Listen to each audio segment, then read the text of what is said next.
Vou fazer um resumo rapidinho com todas as movimentações que a gente trabalhou hoje e todas as possibilidades que a gente não trabalhou, mas eventualmente vocês vão ver. Deixa eu só um pouco mais de lado para o celular. Ah, vai filmar também? Por favor, filma. Filma, é meu também. E esse também. Foi mesmo? Já temos mais figurinhas hoje. Bom, bora lá. Primeira coisa que a gente viu hoje, eu vou fazer um resumo rápido de todo o conteúdo da aula. Quem quiser o resumo depois, eu vou jogar lá no grupo lá do MDS, tá, gente? Tem um grupo próprio para poder estar jogando as fotos, os links, etc. Ou você pode mandar mensagem para mim no livro, eu cobro R$10 por vídeo. Piada. Ou não.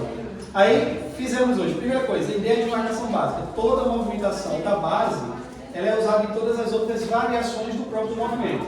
Significa que eu vou estar sempre marcando junto com ela. 1, 2, 3, 4, 5, 6, 7, 8. Esses movimentos eles podem ser direcionados para pontos específicos, lateral, frente, trás, etc. E aí a gente tem dentro do movimento básico 1, 2, 3, 5, 6, 7. Mesma coisa acontece com os giros. Inicialmente giro dela, que pode acontecer sempre para dentro. Olha. 1, 2, 3 e seja para um lado, seja para o outro. Seja com a esquerda ou com a direita. Seja com a mão trocada ou a outra mão trocada. Seja com as mãos trocadas juntas para um lado ou para o outro. Seja com as mãos lá embaixo e a outra lá em cima, ou no pescoço. Ou, a questão tem várias possibilidades e a ideia é que você pegue esse padrão, entenda esse padrão e vá testando inicialmente a mudança de plano em relação às mãos. Por exemplo, a gente não chegou a trabalhar tudo isso não, porque é muita informação condensada. Eu poderia, só com a mão esquerda, se eu deixar a mão esquerda em cima, eu tenho um desenho. Se eu deixar a mão esquerda embaixo, eu tenho um outro desenho. Se eu deixar a mão esquerda no meio, e aí a gente vai entrar num ponto interessante, não funciona tão bem, a não ser que eu queira fazer uma outra variação. Mas eu já tenho duas possibilidades só com a mão esquerda. Com a direita, se eu fizer em cima, eu tenho um desenho. Se eu fizer em cima para o outro lado, eu tenho outro desenho. Se eu fizer com ela embaixo, eu tenho um desenho. Se eu fizer com ela para o outro lado embaixo, pode ser que eu não tenha o mesmo desenho, mas vamos testar aqui. Funcionou. Se eu fizer com ela na linha do pescoço, para um lado, não funciona. Para o outro lado, pode ser que funcione. Como a gente está dentro de uma ideia dinâmica binária, você vai testando as coisas tanto para um lado quanto para o outro. Dá para descobrir muitas movimentações. Até com a esquerda, que eu disse que não funcionava na linha do pescoço para um lado, mas ela funciona para o outro, tá?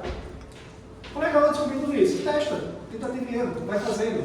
Ou faz aulas. A escola de dança está aí para facilitar, aulas particulares para facilitar, apesar da resenha que eu tiro do preço da aula particular, faz aula importante, tanto para melhorar a tua dança, como para melhorar o cenário da dança como um todo. A gente precisa melhorar individualmente para que o coletivo cresça. Porque senão a dança da gente fica muito pobre, e a dança na cidade fica muito pobre. Bom, aí falei das possibilidades com a mão e com duas mãos. Mesmo princípio, gente. Dá para fazer com as duas em cima? Dá para fazer. Dá para começar com as duas para os dois lados? Dá para começar com as duas. E se eu deixar a direita embaixo, quando ela gira para a minha direita, eu tenho um desenho. Muito fácil. Se eu deixar a direita embaixo, quando ela gira para a minha esquerda, aí eu vou ter outro desenho. Já não dá para deixar no meio, né? Se for o contrário, quando ela está girando para a minha esquerda, se eu deixar a direita em cima, eu tenho um desenho. Se eu deixar a direita em cima e girar para a minha direita, eu tenho um outro desenho. Sabe? Vai testando. E se eu trocar a mão, se eu só usar a direita, mesmo princípio, em cima eu tenho um desenho, no meio eu tenho um desenho, embaixo eu tenho um desenho. Para um lado e para o outro. Com a esquerda, em cima um desenho, no meio um desenho, embaixo um desenho. É muita coisa para mostrar, mas a ideia é trazer agora para vocês a dúvida, a possibilidade. Será que dá certo? É esse será que vai te mover? Será que vai fazer com que você desenvolva novas possibilidades da mesma base? Achei que era o erro. Fiquei até preocupado agora. Bom, aí voltando. Aí a gente viu algumas considerações. Posso manter a movimentação dinâmica mudando apenas a posição da mão ou das mãos. Posso iniciar o giro com as duas mãos, por exemplo, e não necessariamente finalizar ele. A minha finalização poderia acontecer com o giro comigo, que a gente não trabalhou, seja para dentro ou para fora. Num outro momento, num outro workshop, a gente pode até se aprofundar. É porque é muita coisa para ver em uma aula só, é um pouquíssimo tempo. É bastante coisa. Aí a gente viu hoje, só para voltar para o conteúdo da aula, movimento de giro lá em cima, manutenção do movimento e finalização dele. Movimento de giro com a esquerda em cima e a direita embaixo, e aí de novo, manutenção do movimento significa que eu vou continuar na base mesmo com ela presa e a finalização dele. Movimento de giro com a direita e a esquerda embaixo. Manutenção do movimento de novo, passo básico com ela presa e finalização do mesmo movimento.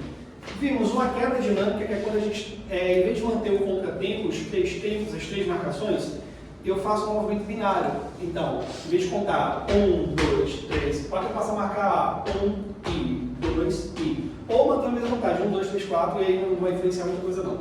Pode ser que bugue, coordenação outra vez com você aqui. E aí, eu posso fazer isso direto da base, ó. 1 e 2 e 3, 4, 5, 6, 7, fico, ó. 1 e 3 e 5, 6, 7 e volta. Aí começo a combinar isso com todos os outros princípios. Seja aqui, seja aqui, ou seja aqui. A mesma movimentação, só mudou o desenho. A mesma movimentação com a mesma proposta, que é de quebrar a movimentação. A dinâmica de contratempo. Finalizo no giro simples. Sequência final da aula. Deixa eu passar por todos esses passos. 1 e 2 e 3, 5, 6. Poderia ficar para finalizar direto, só para adiantar. Mesma coisa aqui, ó. Vou ficar um pouquinho, mas eu poderia finalizar direto. Aqui a gente também viu com o balancinho, né? E 1, e 3, e 5, e 7. E agora com a direita lá em cima. Poderia manter a base, poderia fazer o balanço, poderia. E aí você vai testando.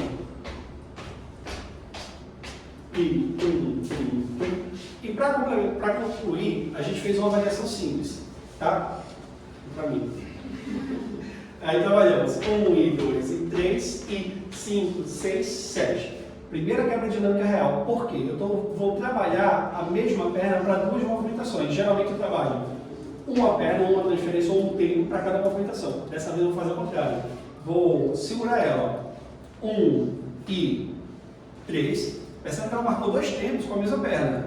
Isso aqui é uma quebra dinâmica real dentro da nossa movimentação. Porém, o objetivo dessa quebra é manter a minha dinâmica original da base, junto com a música. E 5, 6, 7. Chegou aqui, se eu estiver perto dela, merece um cafuné. Às vezes ela merece, não merece não. Às vezes ela merece um cafuné. Se eu estiver longe, posso voltar direto para a base. Corrigir aqui a posição do braço. Tá? Sequência completa. E 1, 2, 3, 5, 6, 7. E 1, 2, 3, 5, 6, 7. E 1, 2, manter. Quero misturar com outras coisas, dá para misturar. 3. Em vez de segurar a mão, eu poderia tocar. 5, 6, 7. Vem no laço. Quero misturar com o chuveirinho, com os braços em cima. Dá para misturar. Quero misturar, dá para fazer. Testa. Tenta descobrir todas essas possibilidades, mudando apenas pequenos detalhes na posição dos teus braços. Isso abre muito leque de possibilidades para tu. Faz com que você não dependa de precisar aprender passos todas as aulas. Tá? E dá uma... Como é que eu posso explicar? Um leque criativo e de improvisação muito maior para você. Vou fazer um pouquinho da música, só alguns desses movimentos, e depois a gente junta aqui para fazer uma foto, tá? Rafael, pode usar esse vídeo para mim, por favor? É Rafael, né? Isso.